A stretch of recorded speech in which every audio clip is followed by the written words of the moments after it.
এবার আসি তোমার বর্তমান জীবন নিয়ে। তোমার সংসারে তুমি তোমরা কে তোমাদের জীবনের গল্পটা কাকে কাকে নিয়ে, তোমার জীবনের গল্পটা। আচ্ছা, আমার তো মেয়ে আছে, আমার একটা মেয়ে। আর আমার আম্মু আছে। আমি যে বাসাতে থাকি এটা আমার আব্বুর বাসা। এইখানে আর আমার একটা ছোট ভাই আছে। এই আমার জীবনের ধরো গল্প এই। আর আমার বড় বোন আছে, আমার বোন এখানে থাকে। মেয়ের বাবার গল্পটা যদি শুনতে চাই, অনেকেই হয়তো জানে না নিপুণ সম্পর্কে, যে আচ্ছা নিপুণ বললো তার মেয়ে আছে, তাহলে কি মেয়ের বাবা কই? আচ্ছা, আমরা ডিভোর্স হলাম লাইক 16 ইয়ার, 16 বছর ধরে। তো 16 বছরেও আরেকটি বিয়ে করলে না? প্রেম করেছো কি? আরেকটি বিয়ে কখন করব? 16 বছরের মধ্যে হলো আমার মেয়ে 18 হবে এই জুলাই 27 তারিখে। তো 3 বছর থেকে ওকে কিন্তু আমি নিজে পড়াশোনা করিয়েছি, খুব ভালো পড়াশোনা করিয়েছি।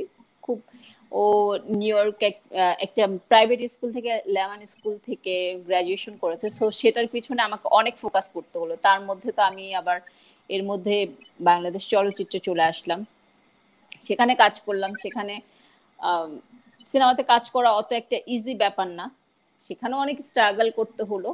সবকিছু মিলিয়ে যেটা হলো যে আমার কাছে মনে হচ্ছে যে আমার এই জিনিসটাকে ফোকাস করা দরকার, মানে আমি একটা বিয়ে করব সেটা থেকে আমার এটাকে ফোকাস করা অনেক বেশি ইম্পর্টেন্ট। তুমি কি তোমার মেয়ের জন্য তাহলে তোমার জীবনের দ্বিতীয় অধ্যায় আর তুমি এই জন্য শুরু করোনি, তুমি না, স্যাক্রিফাইস করেছো রাইট, এটা তোমার কারণ মেয়ের কি, জন্য?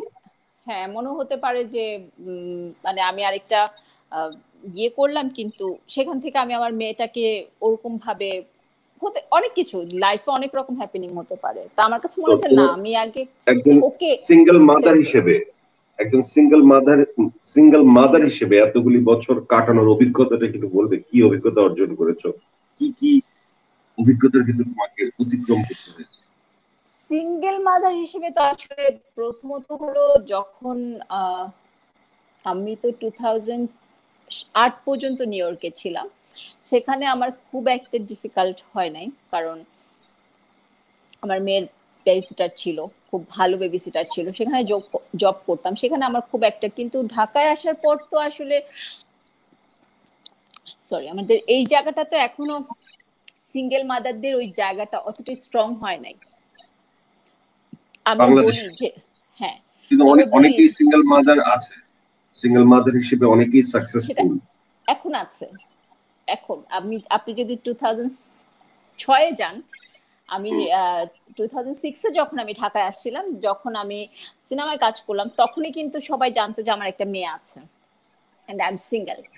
আমি তো তখন কিন্তু আমাকে অনেকেই বলতো যে না বলার জন্য, কিন্তু আমার সিনেমা করার একটাই কন্ডিশন ছিল যে আমার ডিরেক্টর, আমার সব প্রডিউসার আমার একটাই যে ভাই এটা লুকানো যাবে না, যদি এটা ইয়ে করতে হয় যে আমার মেয়ে আছে আমি ডিভোর্স, তাহলে আমার এই কাজের দরকার নাই, কিন্তু আমাকে এটা মেনেই মানে যদি আমাকে এভাবে আপনারা মানেন তাহলে আমি কাজ করব।